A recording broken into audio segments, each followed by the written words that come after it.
شریعت میں ایک تیسری چیز بہت اہم ہے، اسے کہتے ہیں اخلاق۔ اخلاق کا معنی کیا ہے؟ اخلاق خلقن کی جمع ہے، اور خلقن کہتے ہیں دل کی ایک ایسی کیفیت کو جو انسان کو عمل پر انگیختہ کرے، عمل پر راغب کرے۔ اگر وہ صرف اچھی ہے کیفیت تو خلق حمید ہے، اچھے اخلاق ہے۔ اگر وہ صرف گندی ہے، گندے عمل پر ابھارتی ہے، تو یہ خلق سیئ ہیں اور یہ اخلاق رذیلہ ہیں، ان سے بچنا ضروری ہے۔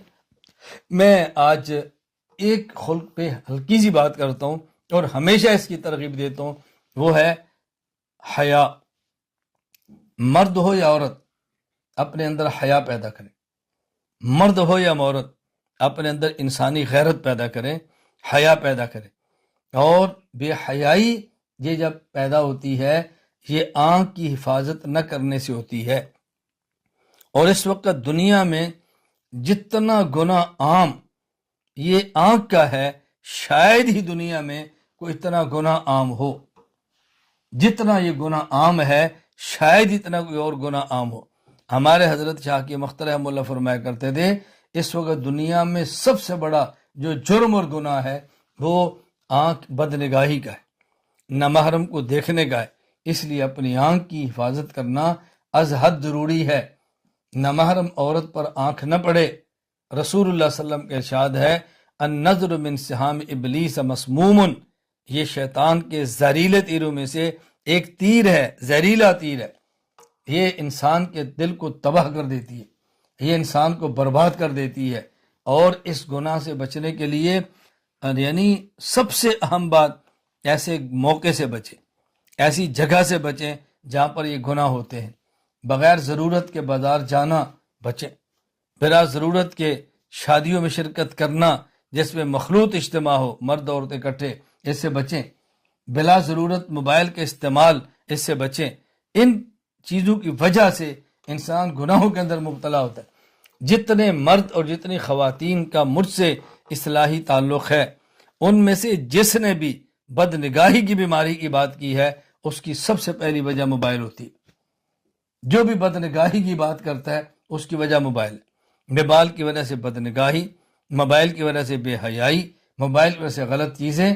اس لیے میں بار بار یہ بات کہہ رہا ہوں بلا ضرورت موبائل کے استعمال سے بچیں، بلا ضرورت موبائل کے استعمال سے بچیں۔ اس کو اس انداز میں بنا دیا گیا ہے کہ انسان قرآن بھی پڑھے دیکھے تو اس کی نظر پڑے گی، اگر وہ حدیث بھی ہو نظر پڑے گی، اگر وہ بیان بھی سنے اس کی نظر دائیں بائیں جائیں گی۔ اس سے بچنے کا طریقہ سب سے آسان ترین طریقہ یہ ہے کہ خود کو بلا ضرورت موبائل کے استعمال کرنے سے بچیں۔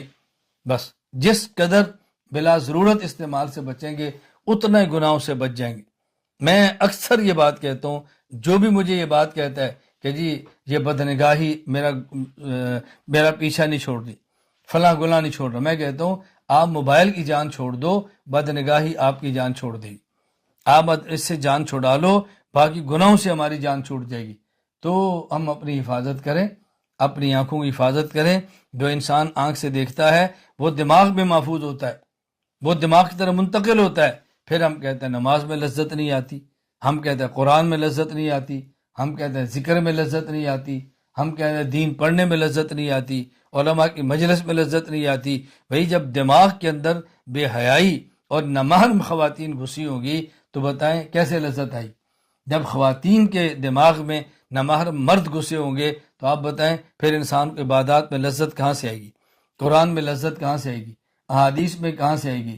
فقہ عقائد میں کہاں سے آئے گی؟ شریعت میں کہاں سے آئے گی؟ پھر اہل علم کی مجلس میں انسان کو کیسے لطف آ سکتا ہے؟ آدمی کیسے علماء کی مجلس میں جاتا ہے؟ تو سب سے بڑا اور سب سے زیادہ گناہ اس وقت یہ بدنگاہی کا ہے۔